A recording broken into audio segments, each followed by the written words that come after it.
It is a beautiful Tuesday evening, folks. It's your boy Nicky Stees here. One day fresh off St. Patrick's Day.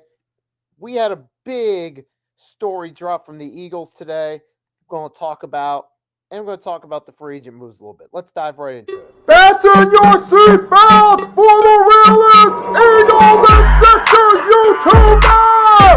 One who plays no clickbait and gets to the point! The myth, the legend, Nicky Stees! Come to my channel, you know the deal. Yo, boy, always keeps things real. I'm simply statue think they slate, dropping unrealistic mad 2K takes for the clip. Even though cats like that get views closer to the millie, never hear me preach, flip on to Philly. Avoid you watching the Eagles all the way through the early 22. Authentic talk, forget what others do. Come to my channel, you know the deal. Yo, boy, always keeps things real. The 24/7, 365 way. Sports content for the reals that fill the day.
Good evening, folks, Eagles fans. It's your boy Nicky Stees here, and we got a lot to talk about today.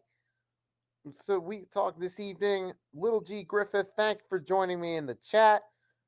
We got several subjects to talk about. First, we got the big news earlier today.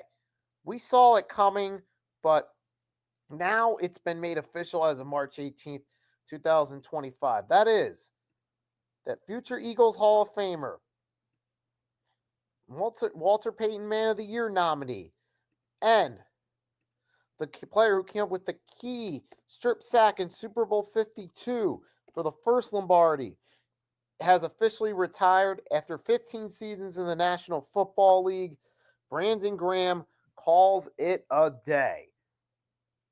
I mean, we knew this was coming, but hey, it happened. Remember, he was the 13th pick in the 2010 draft out of Michigan. And during his story tenure over 15 seasons with the Eagles, he recorded over 70 sacks, also a total of 23 forced tackles.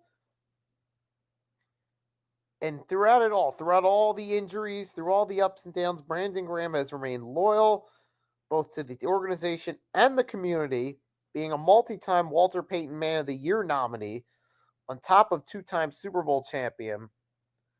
Brandon Graham has been lights out. Eagles draft, Alabama, Georgia, and Michigan. Hey, we'll certainly get to that as we get closer to the draft. But as of now, it's time to come on here as an Eagles fan, pay tribute to Brandon Graham. And now that he's officially retired, I do have a question I asked on my channel. The poll question is Brandon Graham an all-time Eagles player? So that's for the YouTube stream of on my channel, not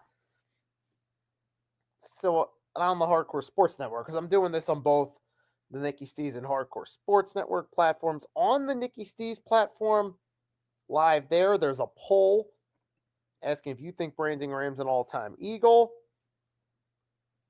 And feel free to come in there and answer that question.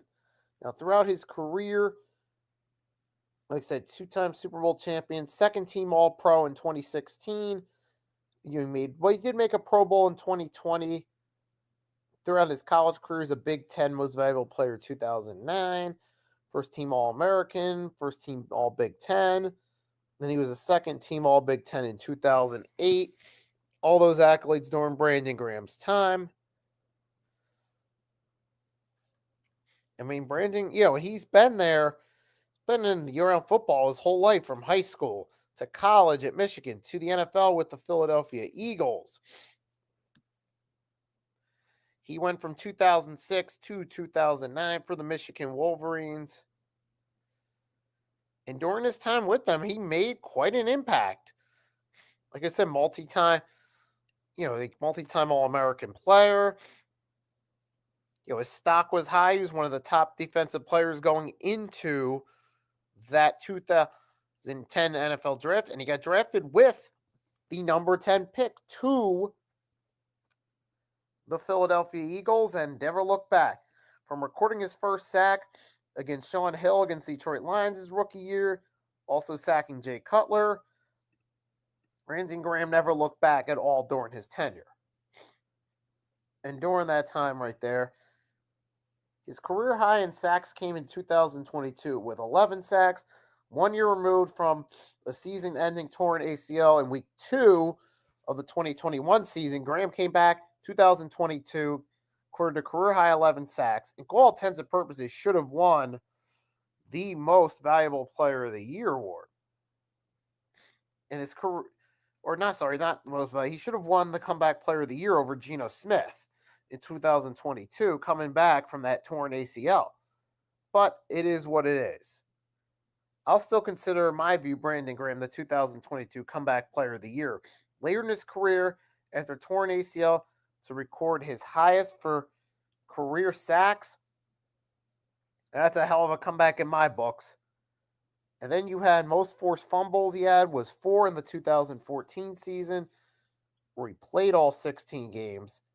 Early in his career, though, you got to remember Brandon Graham was a backup. He didn't start more frequently till the 2015 season, then 2016. From that point on, he pretty much became a full-time starter for the most part until the injury in 2021. Then his snap count dropped in 2022 following the injury. But even then, like I said, 2022, in the 17 games he played, he only started 1. But like I said, he had 11 sacks, a career high, 1 year removed from a torn ACL.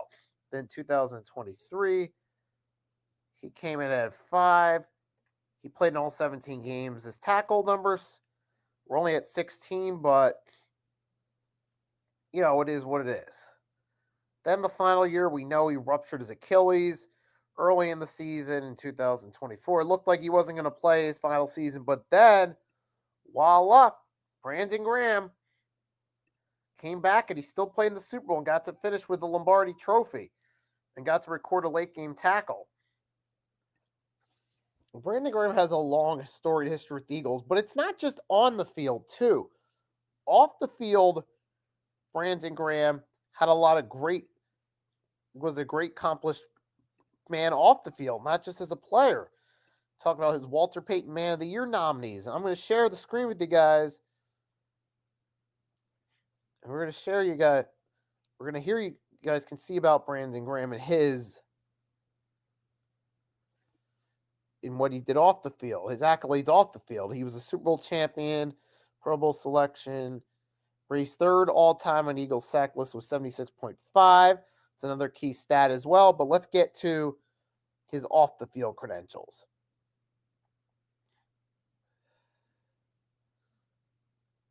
And let's see, so off the field, Graham started the Team Graham Foundation. The fund offers its time and resources to various organizations and causes in the Detroit area. His and wife Charlene's hometown. Team Graham's effort include mentoring young adults, giving away clothes, and feeding the homeless and needy families. In addition, he has been active in fundraising events, including Eagles Radiothon for Eagles Autism Foundation, which is one of their main charities. Graham has volunteered his time with many nonprofits that include March of Dimes, Make-A-Wish, Ronald McDonald House, American Heart Association, Liberty OSU. He is also on the board of directors for Ed Snyder Youth Hockey and Education, which sets out to create opportunity for under-resourced youth of the greater Philadelphia region. So you see, he was involved with a lot of charity work in the community in Philadelphia and in his hometown area, Detroit, Michigan. So that's why Brandon Graham also won 2 Malter, got nominated twice Walter Payton Man of the Year. And is hearing that right there, that is beautiful. That's beautiful right there. That Brandon Graham not only was excellent as a member of the Philadelphia Eagles on the field, but a great ambassador toward the organization off the field. That's why so many, I emphasize again, so many Eagles fans are just, love this guy. That's why we worship him, because there was a connection between Brandon Graham and the city deeper than a football game. The way he gave back to that city, trying to help underprivileged, it was like he was at home. And the Philadelphia Eagles fans felt that way. They felt like, hey, this is a guy who we can relate to, who considers Philadelphia to be home. And that's ultimately why Brandon Graham was beloved, because similar to a Jason Kelsey, who got involved with the community, who was out and active, Brandon Graham did the same thing. And that's why we loved him. So Brandon Graham, all I can say is thank you for your years of service and everything you've done on the field. And thanks for being a great ambassador off the field. And it's important to point out that he was a great ambassador off the field, because a lot of people in their minds, they have certain perception of Philly sports, Philly fans, and having a player like a Brandon Graham, right, as he also not just played, like I said, not just played great, but he was also respectful. So, you're right. You talk about someone like he gets away from the negative stigma of the Philadelphia Eagles. It's not just, Brandon Graham. It's not just right. So one of those things where he went out there on the field and dominated. He also helped out in the community as well. He was a beloved figure, because for Eagles, we get that perception of, this person's bad, or the Eagles fan base gets a lot of crap for being a bad example, for being the worst fan base. Philadelphia gets a bad rep. And here's Brandon Graham saying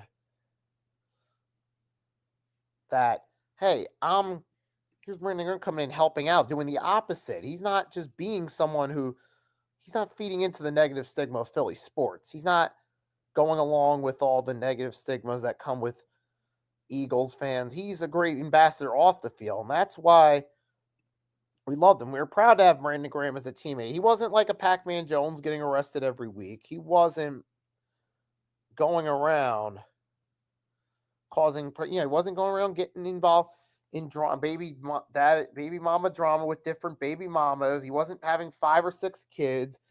He wasn't out getting arrested for public intoxication or DUI. You didn't see that at Brandon Graham. A lot of people do not. There's a lot of things that a lot of players do off the field, not just football players off field, but professional athletes outside their craft, or do a lot of dirty and get involved in a lot of trouble. Brandon Graham, on the other hand, was a great ambassador off the field. He helped give back to the community. He helped underprivileged citizens. That's someone, if you're looking for a professional athlete for your favorite team that you would consider a good role model, it's Brandon Graham. He didn't go around steal from the poor like he didn't get involved in any drug cartels. He didn't have his name linked to a double murder. He didn't have any of this any of it tied to his name. Brandon Graham, from what we've heard, outstanding citizen off the field. 2-time Walter Payton Man of the Year nominee. That's something to be proud of. That's someone to look up to as far as professional athletes go. Not someone you want to look at. Not someone you're embarrassed. He was a great ambassador to the Philadelphia Eagles. So that's why this city loved Brandon Graham so much, not just for what he did on the field, but off the field as well. He will certainly be missed in terms of setting a great example for professional athletes on how they should conduct themselves, both professionally and personally. As someone in Brandon Graham who was willing to put in the work to excel at his craft, someone who didn't let injury stop him, who every time he got hurt, he just went to rehab, rehabilitate his injury, and get back to his craft. Tore his ACL in the later stages of his career as a veteran. He came back the next season, had his career high in sacks, put in that work to repair himself, to come back the next year strong as an athlete, even into the twilight years of his career. Brandon Graham was doing everything. Gave it his all. That's something to look up to. He didn't let injury set him back. He didn't let shortcomings set him back. Brandon Graham just kept on rolling. He didn't let what life threw at him stop him or hold him back. He just got back up on his feet, continued. Most recently, even he got the Achilles. He tried to defy the odds, come back and play in the Super Bowl, and got to retire with a Super Bowl ring. So Brandon Graham is a great role model in terms of working hard at your craft, not giving up, believing in yourself, and doing whatever you can to excel at your craft. That's what Brandon Graham, that's what he resembles to me in terms of being a role model. A phenomenal, outstanding, that's something to be proud of. And off the field, giving back to underprivileged, that's something else that young aspiring athletes of the future will see, that Brandon Graham gave back to their community, and they'll want to do the same when they reach their profession. That's why I emphasize too, Brandon Graham is a great all-around role model. That's why he was beloved as Eagles fans. So that being said, I've said what I wanted to say. So thank you, BG, on excellent 15 seasons on and off the field. And now we're going to switch gears and talk about free agency. So we had some moves in recent weeks. We've had some good, some bad. So we're going to go through it. We're going to go through the list of guys we signed, decide who was good, who wasn't good, what I think of them. We got some good, we got some bad, we got some in this one. We're going to talk about it right now. So let's dive into it in a minute. We're going to pull up the list of free agents that we signed, and talk about them.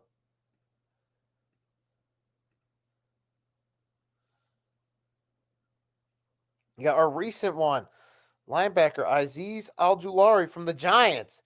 Man, the Giants love giving up those players to the Philadelphia Eagles, don't they? Saquon last year. Now this year, it's linebacker Al-Julari gets to reunite with Saquon after only one season apart. He joined in the Giants in 2021. He broke the all-time sack record by a rookie with 8 sacks that season. He was one of the few bright spots of that 2021 Giants team. And in his time over the past 6 years, he's only played in over 40 games due to injury. But in those games he's played, he's had 22 sacks, 37 QB hits, 21 tackles for a loss, and 107 quarterback pressures.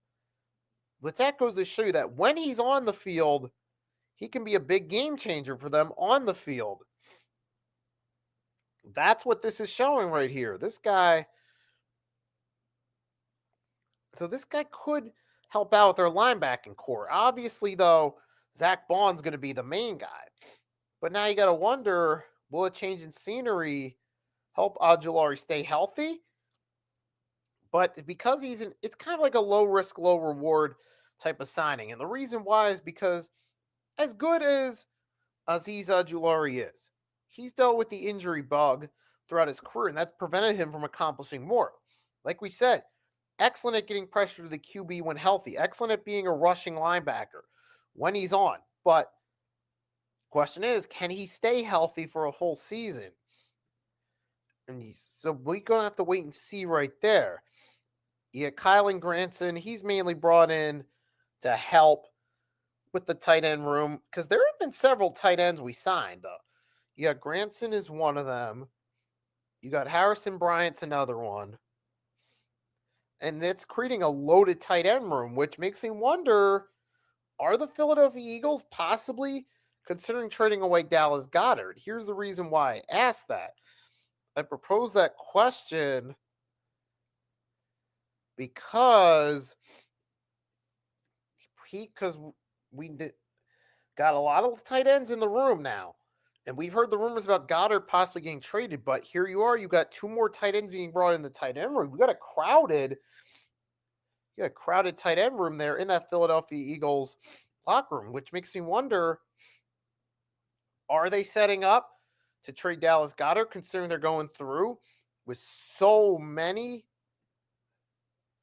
different linebackers? That's going to be interesting to see. Now we don't know for sure yet, but is it possible that he could be gone?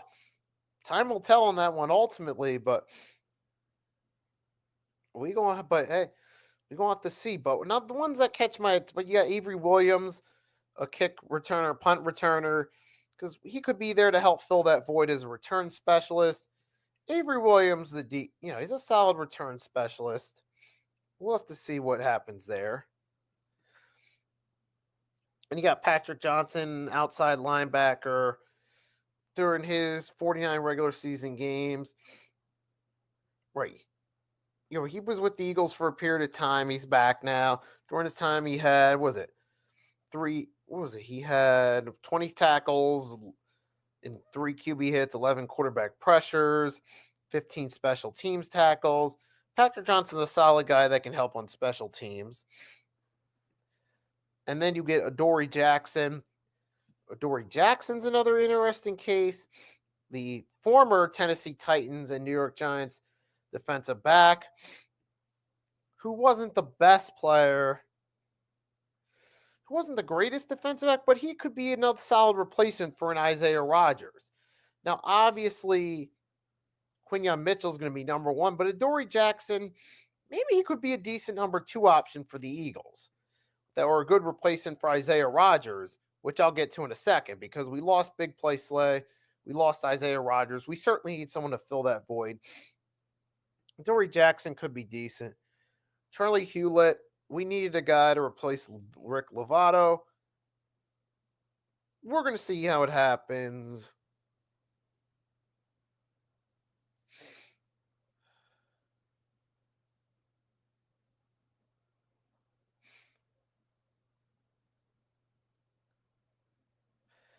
Then you got Josh Uche, linebacker.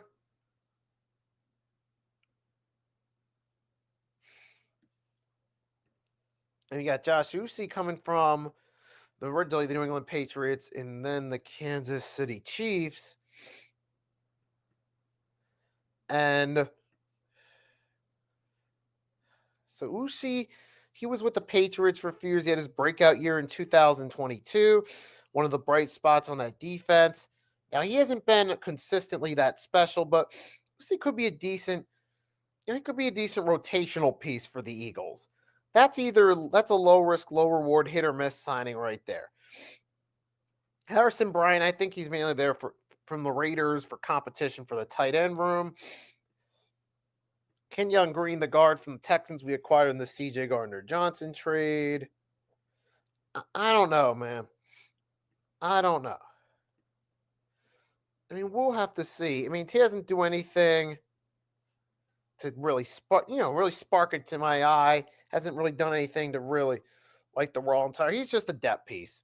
The most notable one is A.J. Dillon, the former Green Bay Packers second string running back. Now you're bringing that 1-2 duo to the Eagles.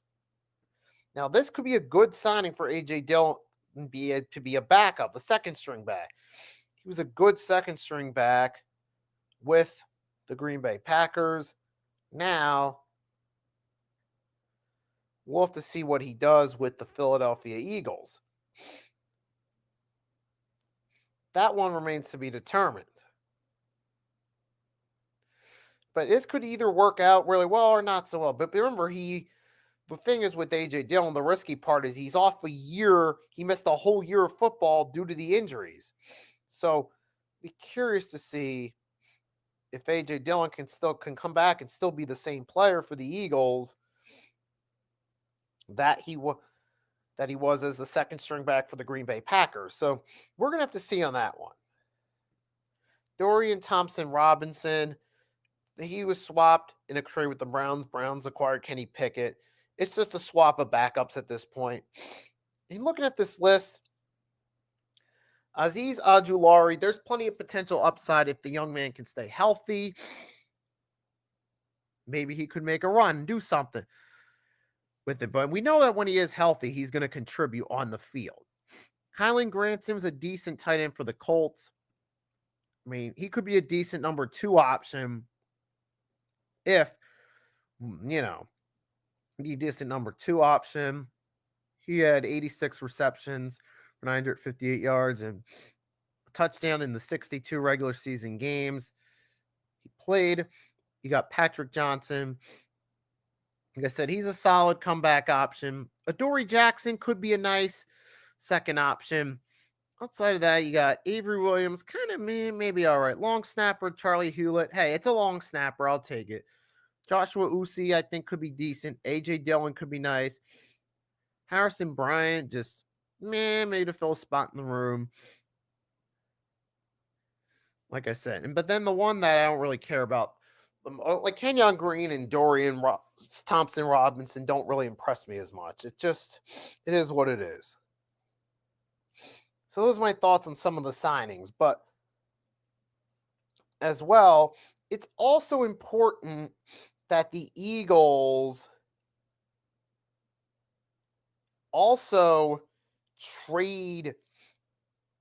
They got to pull some sort of trade or pull us a big move in the draft. Now, the Eagles have a lot of draft picks to work with coming up. So they could make some move. So they could, do something there with some of their upcoming draft picks in the 2025 NFL draft. We currently have 8 picks coming in at that draft. As of now, the 32nd pick, the 64th pick of the second, 96 of the third. So that's what we got going right there.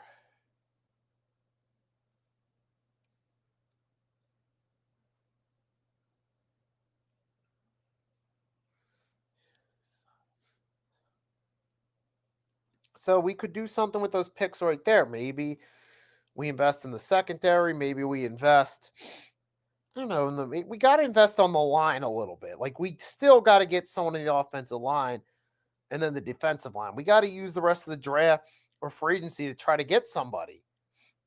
So maybe I'm hoping sometime these coming days we get some help on the offensive and defensive line, because we lost a lot of pieces on the line. Particularly, we have a few pieces on the defensive line. We lost. A second.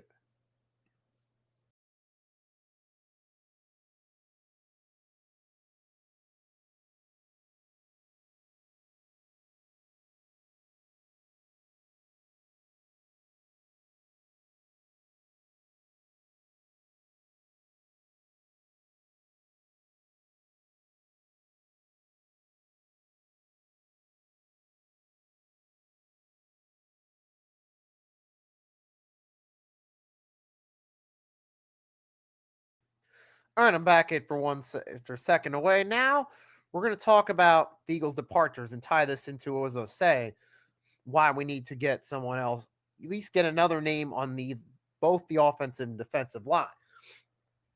Go through our departures. You got Orion Burks. He kind of seemed like a long-term player that was replaceable. He's going to the Cincinnati Bengals to try to help them out. Paris Campbell to the Cowboys. That doesn't really inspire. This one right here. Mika Becton lost on the offensive line to the Chargers. That's a big update for the Chargers to get themselves a solid tackle fresh off a Super Bowl win who played a contributing factor. And then you see we lost Milton Williams on a 4-year deal to the Patriots. We got himself a nice contract. That's why it's important. We got to look at the free agent market, see who's available for offensive, defensive line, get some of those guys there. Look at these partners. You got James Bradbury, and I could live with that. Kenneth Gainwell, those are second string backs, are always replaceable. Orion Burks, Paris Campbell didn't really hurt as much. The ones that got the worst were Mika Becton, Josh Sweat to the Cardinals, and Milton Williams to the Patriots. And Darius Slay to the Steelers. We kind of saw this cut. We saw Darius Slay's departure coming. We knew he wasn't going to last with the Eagles forever. We knew there was going to be an issue. So we'll see how that goes from there. But we knew that was going to happen. We knew, hey, we got the younger guys now, Quinyon Mitchell, Cooper DeJean to help. Isaiah Rodgers, I would have liked to have retained Isaiah Rodgers, but the Vikings decided to bring him in to try to help them out. So for the Eagles now, it's also important that we get ourselves another guy and that we have ourselves a solid number 2 option, that secondary, with Rodgers and Slay both gone as that defensive back. And we need an offensive lineman to help with the Mika Becton loss, and we certainly need a replacement for Milton Williams. We can either find one in the draft or via free agency. And that's something else we can talk about another time. But as far as the departures go as a whole, man, we kind of saw this coming. Let's face it. Eagles were fresh off a Super Bowl win. We're the defending Super Bowl champs. A lot of our players that hit the free agency market are going to